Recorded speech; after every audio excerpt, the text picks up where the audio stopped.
विद्यार्थियों, तो हम इस वीडियो में बेटा सिटीज़ जो हमारे लेसन हैं उनके महत्वपूर्ण प्रश्न उत्तर आपके साथ डिस्कस करेंगे।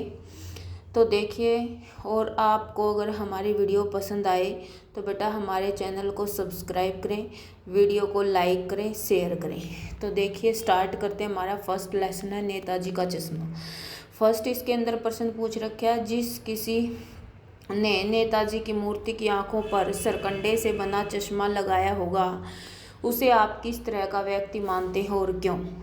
तो कहता बेटा, जिस किसी ने नेताजी की मूर्ति की आंखों पर सरकंडे का चश्मा लगाया होगा वह देश से एवं देश के महान नेताओं से अत्यंत प्रेम करने वाला व्यक्ति होगा। यानी कि वो देशभक्त परिपूर्ण व्यक्ति होगा, उसमें देशभक्ति की भावना प्रबल रूप से व्याप्त होगी और वह देश के प्रति अपने उत्तरदायित्व को अच्छी तरह से निभाता होगा। मैं मानता हूँ कि वह व्यक्ति गंभीर एवं सच्चा देशभक्त होगा जो देश एवं देश के महान नेताओं के प्रति अत्यंत प्रेम की भावना रखता है। जब उसे नेताजी की मूर्ति बिना चश्मे के अधूरी लगी होगी तब उसके अंदर देश प्रेम की भावना जागृत हुई होगी। वह बार बार चश्मा बदलने की आर्थिक स्थिति में भी नहीं होगा, अतः उसने कम लागत वाली सरकंडे का चश्मा लगन पूर्वक बनाकर नेताजी की मूर्ति पर पहना दिया होगा।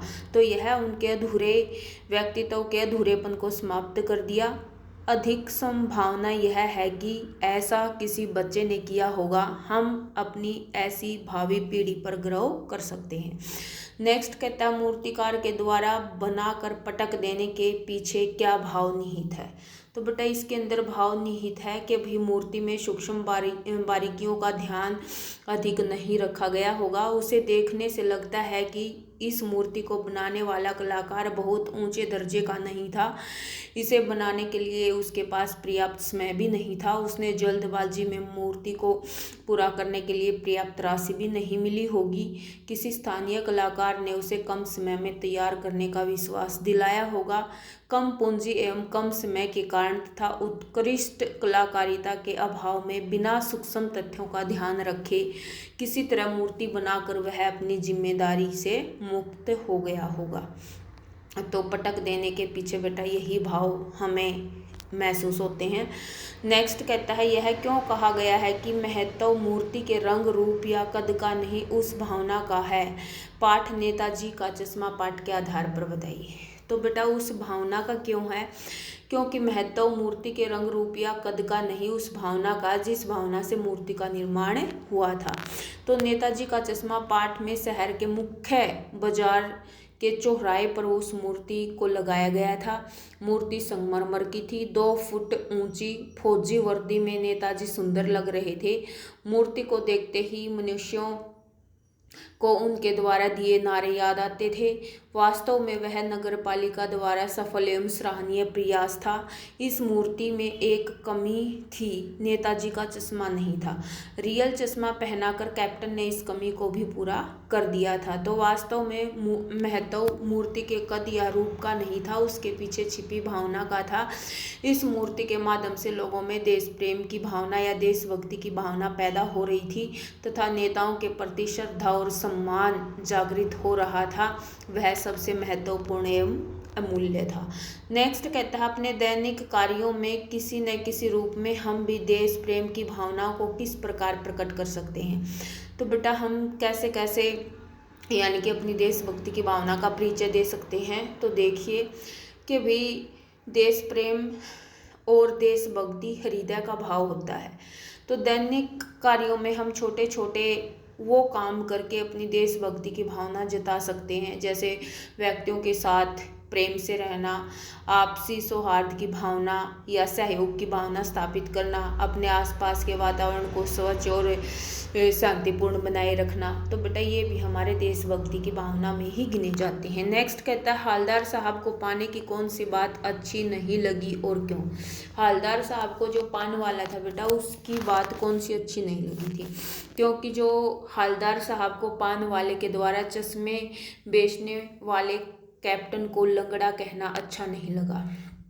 क्योंकि कैप्टन सहानुभूति एवं सम्मान का पात्र था। वह अपनी छोटी सी फेरी वाली दुकान से देशभक्त सुभाष चंद्र की मूर्ति पर चश्मा लगाकर उनके प्रति अपने श्रद्धा भाव व्यक्त करता है। वह शारीरिक रूप से अपंग होते हुए भी देशभक्ति की भावना रखता था। नेक्स्ट कहता है, पान वाले के लिए यह एक मजेदार बात थी, लेकिन हालदार साहब के लिए चकित और द्रवित कर देने वाली। इस पंक्ति में किस बात की ओर संकेत किया गया है? तो बेटा इसके अंदर संकेत किया गया है कि भी जो सुभाष चंद्र बोस की मूर्ति के ऊपर जो ओरिजिनल चश्मे की बात की ओर संकेत किया गया है कि भी नेताजी की मूर्ति पर ओरिजिनल चश्मा न देकर पान वाले से जब उसके विषय में पूछा गया कि मूर्ति का ओरिजिनल चश्मा कहाँ गया, तब पान वाले ने मुस्कुराते हुए उत्तर दिया था कि भी मास्टर बनाना भूल गया। ये बात पान वाले के लिए एक मजेदार बात थी, परंतु हालदार साहब को मूर्ति पर चश्मा न बनाने पर हैरानी थी और उन्हें इस बात का भी दुख था कि इतने महान देशभक्त नेता की मूर्ति पर चश्मा न बनाने की जो भूल थी वो कैसे हुई, यद्यपि मूर्ति में और कोई कमी नहीं थी। नेक्स्ट कहता है, सेनानी न होते हुए भी चश्मे वाले को लोग कैप्टन क्यों कहते थे? तो क्यों कहते थे? क्योंकि उसके अंदर देशभक्ति की भावना कूट कूट कर भरी हुई थी। उसके हृदय में स्वतंत्रता आंदोलन में भाग लेने वाले सेनानियों और नेताओं के प्रति सम्मान की भावना थी। वह उनका बहुत सम्मान करता था। नेताजी की मूर्ति पर चश्मा न देखकर वह अत्यंत दुखी होता है, तो उस मूर्ति के ऊपर चश्मे की पूर्ति करने के लिए वो क्या करता है, अपने पास से चश्मा लगा देता है। ठीक है। नेक्स्ट कहता है, जब तक हालदार साहब ने कैप्टन को साक्षात नहीं देखा था तब तक उनके मानस पटल पर उसका कौन सा चित्र रहा होगा? तो बेटा अपनी कल्पना के आधार पर बताना है। तो हालदार साहब ने कैप्टन को साक्षात नहीं देखा था, तब उसके मानस पटल पर क्या था, एक अद्भुत छवि दिखाई देती थी। उन्हें ऐसा लगता था कि भी ये व्यक्ति कोई सुभाष चंद्र बोस का साथी रहा होगा, आज़ाद हिंद फौज का कोई पुराना सैनिक होगा, कद काठी का अच्छा होगा, वह स्वस्थ लंबा चौड़ा हष्ट पुष्ट शरीर और फौजी वर्दी पहने सदा हुआ व्यक्ति, तो रिटायर्ड होने के बावजूद भी उसमें जोश होगा, उमंग होंगी और उसके चेहरे पर देशभक्ति की भावना दिखाई देती होगी। नेक्स्ट कहता है, चौराहे पर लगी मूर्ति के प्रति आपके एवं दूसरे के क्या उत्तरदायित्व होने चाहिए? तो बेटा हमारे क्या उत्तरदायित्व होने चाहिए कि भी सर्वप्रथम तो जो मूर्ति लगाई जाती है उसका रख रखाव करने का कर्तव्य बनता है।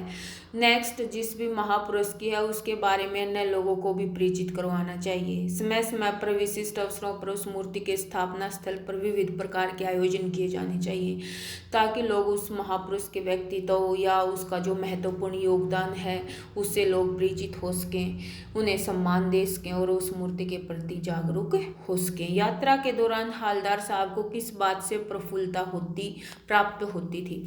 तो बेटा 2 साल से हालदार साहब अपने काम से उस कस्बे से गुजरते थे जिसके चौराहे पर नेताजी सुभाष चंद्र बोस की मूर्ति बनी हुई थी। उस मूर्ति पर वे अक्सर बदला हुआ चश्मा देखते थे, कभी गोल चश्मा, कभी चकोर, कभी लाल, कभी काला, कभी धूप का चश्मा, तो कभी बड़े कांच वाला चश्मा। तो बेटा कोई न कोई चश्मा जरूर होता था और उनका मन देखकर उस चश्मे को देखकर उनका मन प्रफुल्लता से भर जाता था। प्रफुल्लता होती है बेटा खुशी।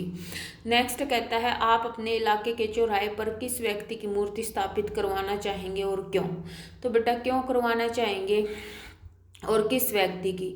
तो बेटा हम जो आज़ादी की लड़ाई में जो अपना सहयोग देते हुए अपने प्राणों को न्यौछावर कर देते हैं, बलिदान दे देते हैं देश के लिए, तो हम ऐसे देश भक्तों की जो मूर्तियां हैं वो स्थापित करवाना चाहेंगे। उनका नाम अमर हो और उनकी विशिष्ट पहचान समाज में बन सके, तो इसलिए हम ऐसे व्यक्ति की मूर्ति स्थापित करवाना चाहेंगे। नेक्स्ट कहता है, कैप्टन के प्रति पानवाले की व्यंग्यात्मक टिप्पणी पर अपनी प्रतिक्रिया लिखिए। जो उसने व्यंग्यात्मक टिप्पणी की थी बेटा कि भाई वो लंगड़ा क्या जाएगा फौज में पागल है पागल, तो बेटा वो जो उनकी व्यंग्यपूर्ण मूर्ति ये टिप्पणी है तो नैतिक मूल्यों के विरुद्ध थी। शारीरिक रूप से चुनौती को स्वीकार करते हुए व्यक्ति पर उड़ाया गया उपहास जो सर्वथा अनुचित होता है। यानी कि बेटा किसी व्यक्ति के आदर सम्मान को ठेस पहुंचाना हमारा कर्तव्य नहीं है। हम किसी के प्रति देश सहानुभूति नहीं जता सकते तो बेटा हमें उनका अपमान करने का कोई अधिकार नहीं होता। तो इसीलिए वो टिप्पणी अच्छी नहीं है। नेक्स्ट कहता है, नगर पालिका ने नेताजी की मूर्ति चौराहे पर लगाने की हड़बड़ाहट क्यों दिखाई थी? क्योंकि वही नगर पालिका द्वारा लगवाई गई थी वो, और मूर्ति को देखकर ऐसा लगता था कि अभी काफ़ी हड़बड़ाहट में लगवाई गई थी। क्योंकि देश के अच्छे मूर्तिकारों की जानकारी न होने और मूर्ति की लागत बजट से कहीं ज़्यादा होने के कारण काफ़ी समय ऊहापोह के पश्चात वहाँ के जो स्थानीय कलाकार हैं, हाई स्कूल में ड्राइंग टीचर थे वो, उनसे वो मूर्ति बनवाई गई थी। तो ऐसा ही लगता था। नेताजी का चश्मा पाठ का कैप्टन एक इंसान है जिसके कार्य उसकी देशभक्ति के प्रमाण है, स्पष्ट कीजिए। तो बेटा जो नेताजी का चश्मा पाठ में कैप्टन एक ऐसा इंसान है जिसमें देशभक्ति की भावना कूट कूट कर भरी हुई है। वह कोई सेनानी भी नहीं था, साधारण चश्मे बेचने वाला व्यक्ति था, लेकिन वो देश के प्रति शहीद हुए व्यक्तियों का सम्मान करता था। उसके हृदय में उनके प्रति सम्मान की भावना थी, और जब वह नेताजी की मूर्ति को चश्मा विहीन देखता है तो वो दुखी हो जाता है, और वो हर रोज अपनी तरफ से एक चश्मा नेताजी की मूर्ति को लगा दिया करता था। ठीक है, तो इससे उनके हृदय में देशभक्ति की भावना जागृत थी, यह प्रमाण हमें मिलता है। नेक्स्ट हमारा सेकंड लेसन आता है बाल गोविंद भक्त। तो बेटा इसके अंदर फर्स्ट क्वेश्चन आपका पूछ रखा है, बेटे के देहांत के बाद बाल गोविंद भक्त ने पतोहू को किस बात के लिए बाध्य किया? उनका यह व्यवहार उनके किस प्रकार के विचार का प्रमाण है? तो बेटा किस बात के लिए बाध्य किया था? जब उनका बेटा मर गया था तो वो रो रही थी, तो उसने रोने से मना किया था और उत्सव मनाने के लिए कहा था। उनके बेटे की आत्मा परमात्मा के पास चली गई है, तो ये बात उन्होंने अपनी पतोहू से कही थी। इसके अलावा अपने प्रगतिशील मन के मतानुसार वे विधवा पुनर्विवाह के समर्थक थे, तो इसलिए वो अपनी पतोहू की दूसरी शादी करवाना चाहते थे, और उन्होंने क्या किया था, उसके भाई को बुलाकर उसको उनके साथ भेज दिया था। ठीक है, ये उनका निर्णय भी अटल था। नेक्स्ट कहता है, मोह और प्रेम में अंतर होता है। बाल गोविंद भक्त के जीवन की किस घटना के आधार पर आप इस कथन को कैसे सच कर सकते हैं? तो बेटा मोह और प्रेम अलग अलग होता है, क्योंकि मोह में पड़कर तो व्यक्ति क्या होता है बेटा, स्वार्थी बन जाता है, लेकिन प्रेम हमारा पवित्र होता है जो हमारे अंदर सात्विक भाव को जगाता है। ठीक है, तो क्या कहता है ये कि भी जो बाल गोविंद भक्त थे वो अपने पुत्र से प्रेम करते थे, मोह नहीं करते थे। क्योंकि जब वो मर जाते हैं तो बेटा वो उनकी मृत्यु पर दुखी होने के बजाय वो उत्सव मना रहे थे। क्योंकि वो ये सोचते थे कि भाई जो आत्मा है वो परमात्मा से मिल गई है, तो ऐसे मिलन के अवसर पर हमें विलाप नहीं करना चाहिए। ठीक है, इस अवसर पर उन्होंने मोह से मुक्त मन से पुत्र वधू के भाई को दूसरा विवाह कराने का भी निर्देश दे दिया था। ठीक है, वो स्वयं बूढ़े हो गए थे और उनका बुढ़ापे का कोई सहारा भी नहीं था, लेकिन फिर भी वो अपनी पुत्र वधू को दूसरे विवाह के लिए तैयार करते हैं। नेक्स्ट कहता है, बाल गोविंद भक्त की पुत्र वधू की ऐसी कौन सी इच्छा थी जिसे वे पूरा न कर सके? कारण स्पष्ट कीजिए।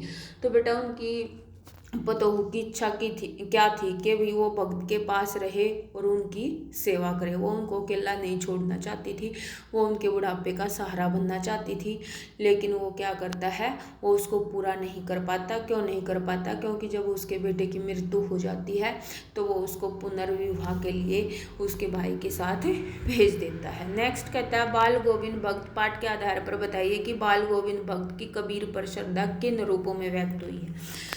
तो बेटा किन रूपों में व्यक्त हुई है कि भी जो भक्त थे वो सिर पर कबीर पंथी टोपी पहनते थे, जो कनपटी तक जाती थी, उनकी दी हुई शिक्षाओं का पालन करते थे, उनके आदर्शों पर चलते थे, कबीर के पद गाते थे, उनके खेत में जो फसल होती थी वो पहले उसे कबीर मठ में ले जाते थे और प्रसाद के रूप में जो उसे मिलता था वो उसे लेकर के आते थे, और फिर क्या है, कबीर की भांति रूढ़िवादी परंपराओं का वो खंडन करते थे। ठीक है, नेक्स्ट कहता है बाल गोविंद भक्त प्रतिवर्ष गंगा स्नान करने क्यों जाते थे?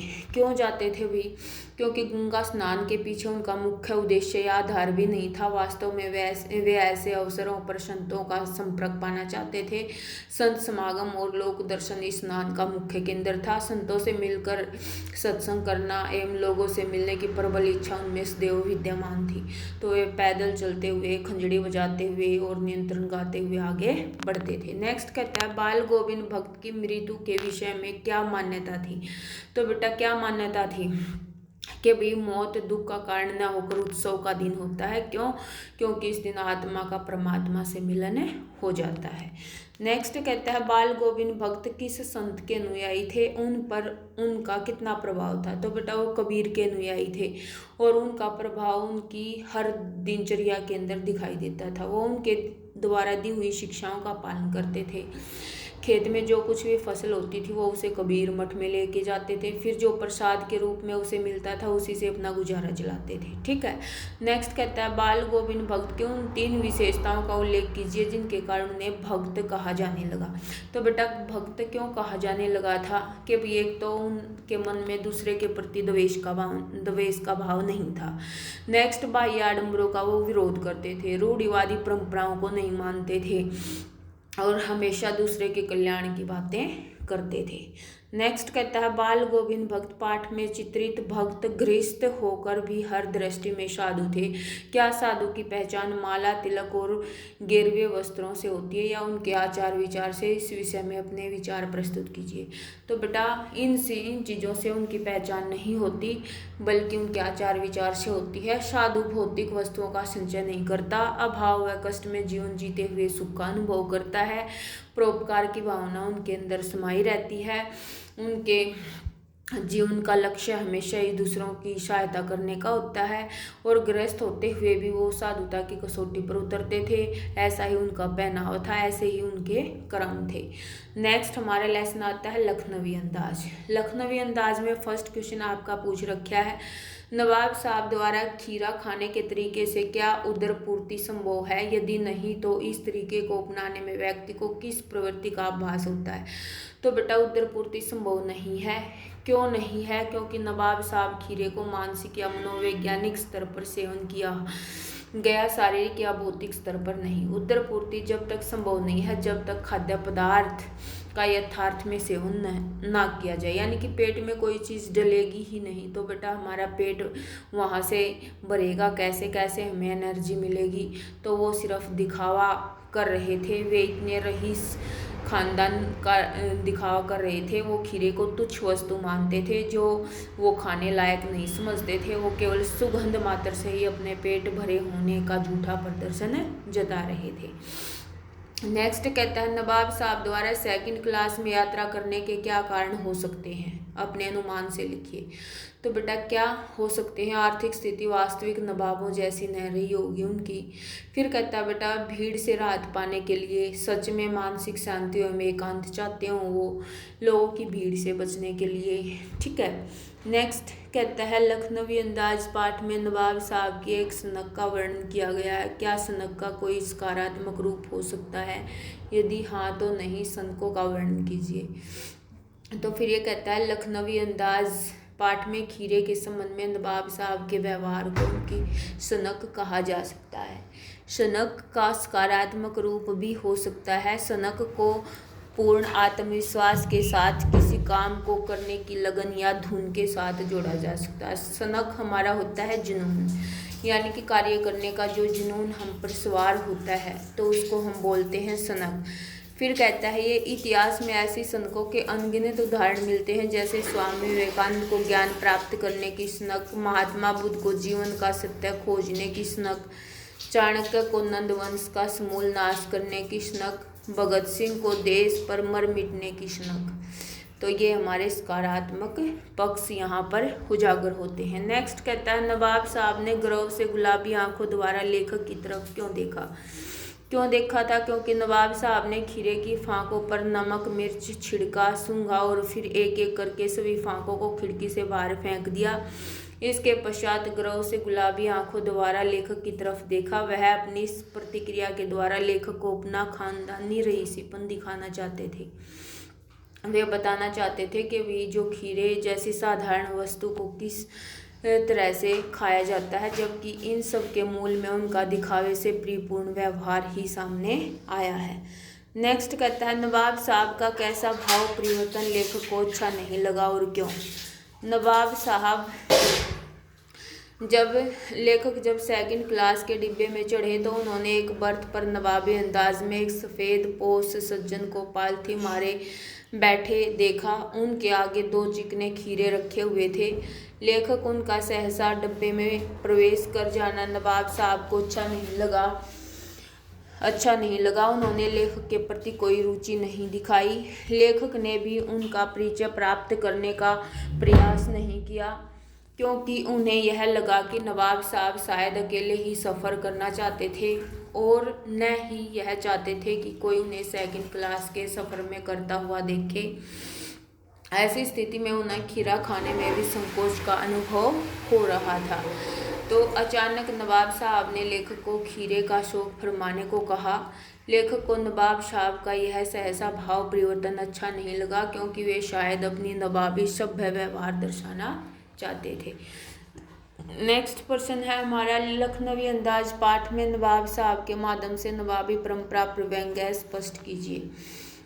तो लखनवी अंदाज पाठ में लेखक ने नवाब साहब के माध्यम से नवाबी परंपरा की झूठी आन बान पर व्यंग्य किया है, जो वास्तविकता से बेखबर एक बनावटी जीवन शैली के आदी थे। आज के समय में भी नवाब साहब के रूप में ऐसी परजीवी संस्कृति को देखा जा सकता है। नवाब साहब का खीरे को मात्र सूंघ कर पेट भर जाना, उसे बिना खाए खीरे से फेंक देना उनकी बनावटी रईसी को दर्शाता है। उनका सेकंड क्लास में यात्रा करना भी इसी बात का प्रमाण है। और क्या कहता है, ये नवाबी ठसक तो नहीं रही, परंतु फिर भी वे अपने हाव भाव और क्रियाकलापों से झूठी शान दिखाते हैं, जिनका कोई महत्व नहीं है। नेक्स्ट कहता है, नवाब साहब द्वारा खीरे की तैयारी करने का शब्द चित्र प्रस्तुत कीजिए। तो कहता है, नवाब साहब व्रत पर बहुत ही सुविधा से पालथी मारे बैठे थे। वो किस तरह से यात्रा कर रहे थे, तो ये कहता है कि भी वो पालथी मार कर बैठे हुए थे। उनके सामने 2 ताजे चिकने खीरे तौलिए पर रखे हुए थे।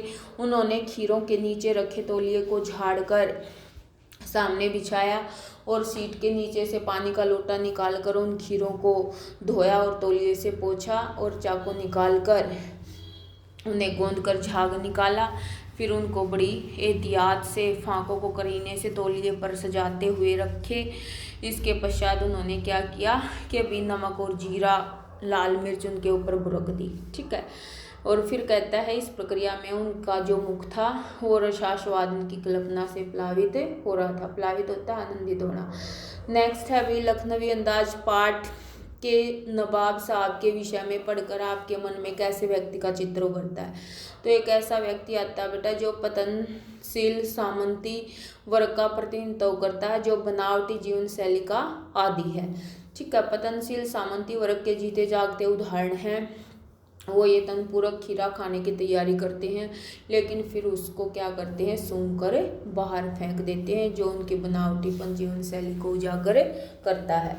नेक्स्ट कहता है, लखनवी अंदाज पाठ के लेखक को नवाबी साहब में खानदानी तहजीब, नफासत और नजाकत के क्या सबूत दिखाई दिए, पाठ के आधार पर उत्तर दीजिए।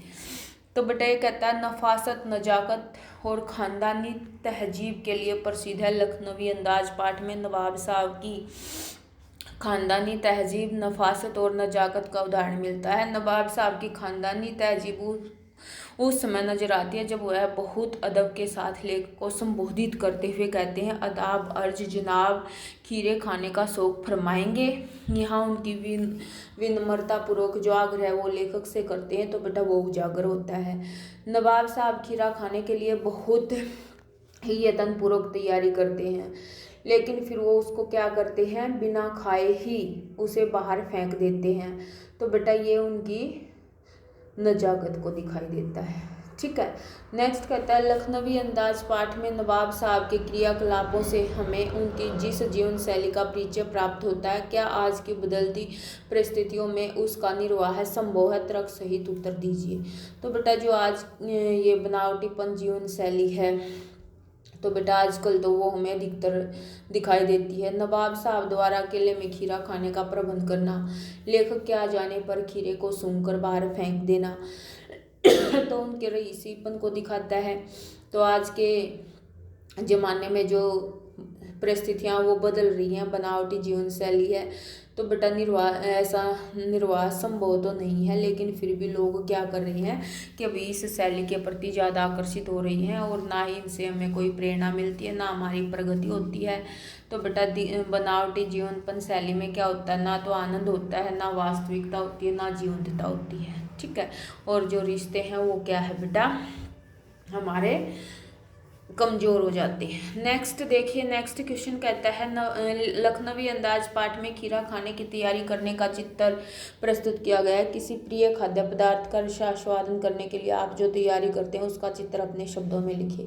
यानी कि बेटा जैसे नवाब साहब ने खीरा खाने की तैयारी की थी, उसको पहले धोया था, फिर गोंद कर झाग निकाला था, फिर उसके ऊपर नमक मिर्च बुरका था। तो बेटा ऐसे ही जब हम कोई भी पदार्थ खाते हैं, जैसे मान लो खाना ही खाते हैं, तो बेटा हम क्या करते हैं, साफ कपड़े से प्लेट को पोंछते हैं, फिर उसके अंदर सलाद वगैरह काटते हैं, नींबू वगैरह डालते हैं, फिर क्या है कि अभी हम सब्जी वगैरह डालते हैं और फिर अपनी थाली सजाते हैं, फिर हम सेवन करते हैं।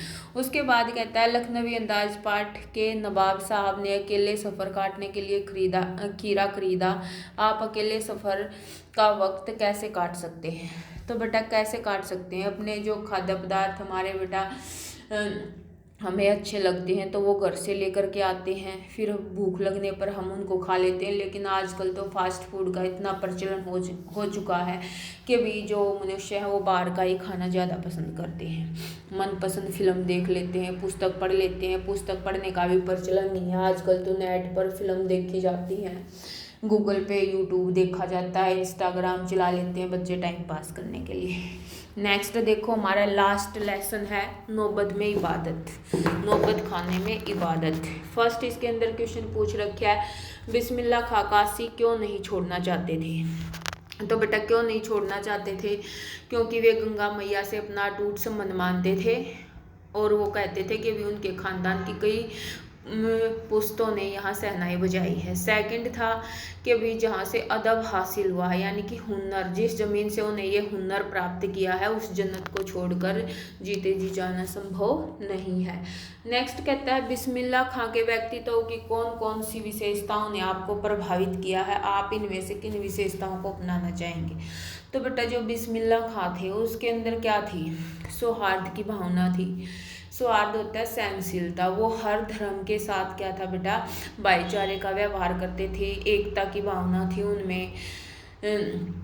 ठीक है। तो उनके अंदर सादगी थी, मेहनती थे वो, सहनाई के प्रति साधना थी, मातृभूमि से प्रेम करते थे। ठीक है। ये सारे के सारे वही आएंगे, फिर इनको हम डिटेल में लिख देंगे कि भी भारत रत्न की सर्वोच्च उपाधि पाकर भी वे सादगी के साथ जीवन व्यतीत करते थे। उनके अंदर किसी प्रकार का कोई अहंकार नहीं था और वो देश के प्रति समर्पित कर सादगीपूर्ण जीवन शैली को ही प्राथमिकता देते थे।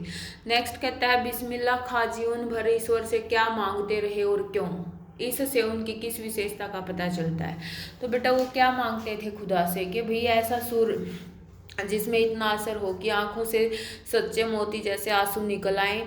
ऐसा वे इसलिए मांगते थे क्योंकि वो अपनी कला को कभी पूर्ण नहीं मानते थे, उसमें नियंत्रण वो सुधार करने की सोचते रहते थे। इससे उनकी इस विशेषता का पता चलता है कि वे खुदा में बहुत आस्था व यकीन रखते थे और विनम्रता के साथ सुरों की साधना करते थे। वे कला को ईश्वर की देन मानते थे। वे अपने सुरों से बालाजी विश्वनाथ में हजरत इमाम हुसैन तीनों की ही सेवा समान रूप से करते थे। नेक्स्ट क्वेश्चन है एक संगीतज्ञ के रूप में खां साहब का जीवन हमें विद्यार्थी जीवन के लिए किन मूल्यों की शिक्षा देता है? तो बेटा मूल्य हमारे क्या हैं? उनके अंदर विनम्रता थी, सादगी थी और अपने लक्ष्य को पाने के लिए उनके अंदर जुनून था, परिश्रम करते थे, वो लगन से काम करते थे, अभिमान नहीं करते थे। उनको भारत रत्न भी मिल चुका था लेकिन उनके अंदर किसी तरह का कोई अहंकार नहीं था। देशभक्ति की भावना उनके अंदर भरी हुई थी। देश हित में वो हर कार्य करना चाहते थे। नेक्स्ट क्वेश्चन है, कैसे कहा जा सकता है कि बिस्मिल्लाह खां कला के अनन्य उपासक थे? तो बेटा क्या था कि भाई उनकी उम्र 80 साल की हो चुकी थी लेकिन फिर भी वो शहनाई बजाते थे। वो इतने कुशल और प्रसिद्ध शहनाई वादक होने के बावजूद भी मालिक से एक अच्छा सुर पाने की प्रार्थना करते थे।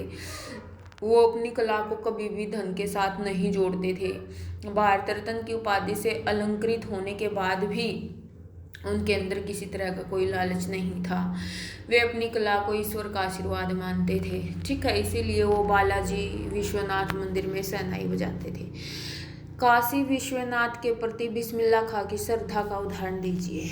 तो बेटा क्या उदाहरण है कि वो नित्य प्रति विश्वनाथ बालाजी मंदिर में आरती के समय शहनाई बजाते थे। बाबा विश्वनाथ व बिस्मिल्लाह खां एक दूसरे के पूरक रहे हैं। काशी गंगा व बाबा विश्वनाथ से बिस्मिल्लाह खां को अलग करके नहीं देखा जा सकता।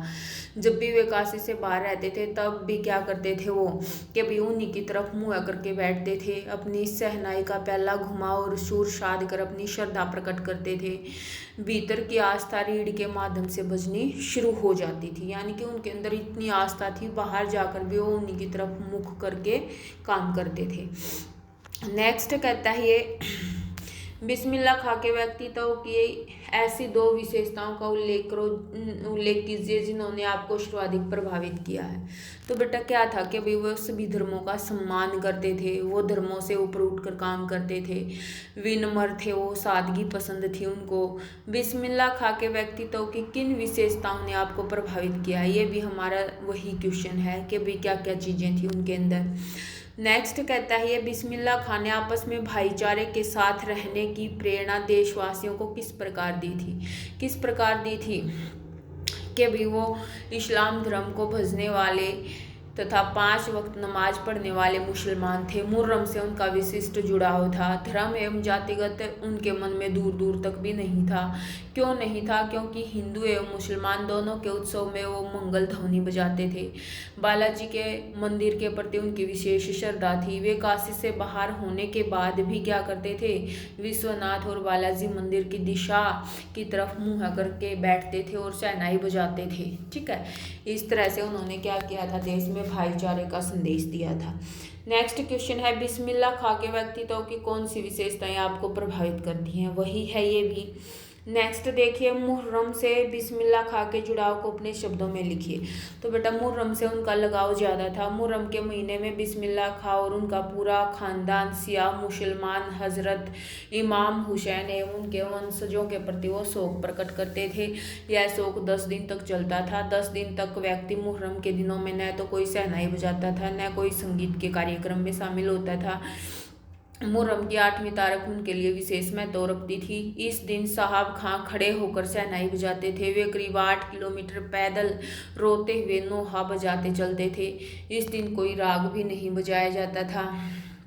ठीक है, कोई राग नहीं बजाया जाता था, ना कोई किसी कार्यक्रम में शामिल होते थे। तो इस तरह से वो मुहर्रम के 10 दिनों तक ऐसा करते थे। फिर कहता है, नौबत में इबादत शीर्षक का से स्पष्ट कीजिए कि भाई नौबत में इबादत शीर्षक होता है जो इसका नामकरण किया गया है, तो इसका क्या आशय है? तो बेटा ये कहता है, नौबत खाने का अर्थ होता है प्रवेश द्वार के ऊपर जो मंगल ध्वनि बजाई जाती है उसका स्थान। ठीक है, फिर कहता है इबादत का अर्थ होता है उपासना।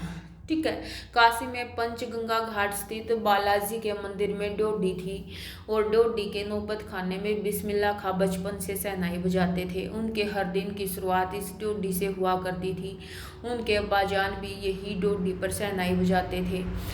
नौबत खाने में इबादत उनके जीवन का महत्वपूर्ण अंग था। शहनाई का रियाज और सच्चे सुर की पकड़ का अभ्यास भी उन्होंने यहीं से हुआ था। उनकी यह इबादत केवल शहनाई बजाने तक सीमित नहीं थी, अपितु उनकी धार्मिक उदारता को भी प्रकट करती थी। 5 वक्त वो नमाज पढ़ते थे, ठीक है। तो उनकी शहनाई वादन की कला के प्रति गहरी आस्था थी।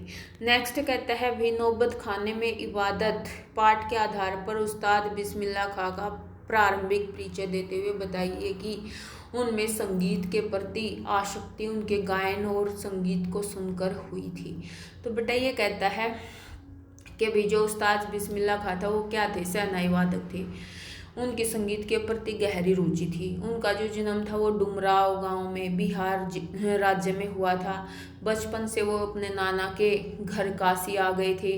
उनके दोनों मामा सादिक हुसैन और अली बख्श देश के जाने माने शहनाई वादक थे, परंतु संगीत के प्रति उनकी आसक्ति जगाई थी 2 बहनों ने। और वो 2 बहनें कौन थी, रसूलन बाई और बदुल्लन बाई के नाम से गायन। बचपन में बिस्मिल्लाह खां को नौबत खाने रियाज के लिए जाना पड़ता था।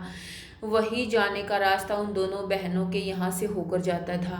रास्ते में ही कितनी तरह के बोल बनाओ, कभी ठुमरी, कभी टप्पे, दादरा आदि सुनकर उन भी संगीत के प्रति आसक्ति जगाई थी।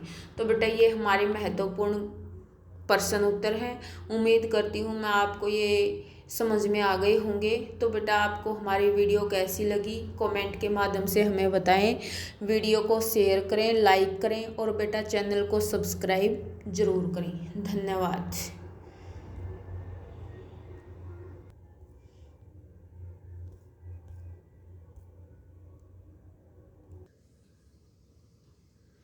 नहीं आया तो